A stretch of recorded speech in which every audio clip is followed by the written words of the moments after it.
पे खड़े हैं और आज यहाँ पर चंद्रशेखर गिरी थे जिनकी उम्र करीब 70 साल के आसपास थी और आप भारतीय जनता पार्टी के वरिष्ठ कार्यकर्ता थे। चाहे वो 2014 का चुनाव रहा हो, चाहे वो 2017 का चुनाव रहा हो, चाहे वो 2019 का चुनाव रहा हो, चाहे वो 2022 का चुनाव रहा हो और चाहे वो 2022 का उपचुनाव रहा हो, हर बार वो जनता के बीच जाते थे और भारतीय जनता पार्टी की उपलब्धियों को गिनाते थे तथा नरेंद्र दामोदर दास मोदी और योगी जी के नाम पर लोगों से उनकी उपलब्धियां गिना करके, उनकी विकास की बातें गिना करके, उनके विकास के मॉडल को गिना करके वोट मांगने का काम करते थे। 2014 में देश के अंदर सरकार बनी, 2017 में उत्तर प्रदेश में डबल इंजन की सरकार बनी, 2019 का चुनाव हुआ, केंद्र में दोबारा भारतीय जनता की पार्टी की सरकार बनी और 2022 में जब दोबारा विधानसभा चुनाव हुआ तो फिर उत्तर प्रदेश में डबल इंजन की सरकार बनी। उसके बाद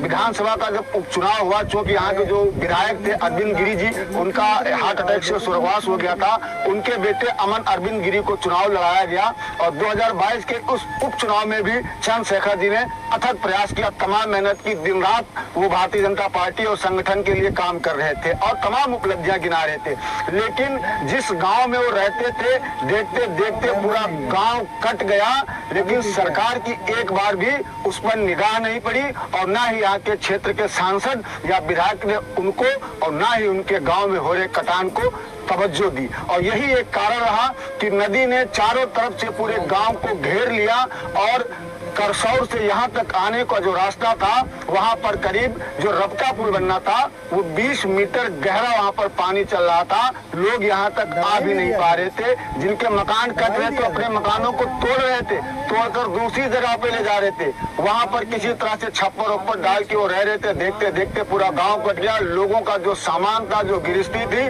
वो सब यहीं के यहीं नदी में समा गई। और 2 दिन पहले उनका ब्रेन हेमरेज हुआ और ब्रेन हेमरेज भी इसलिए हुआ क्योंकि उनका मकान पूरा इसी नदी के कगार पे चला आया था और नदी की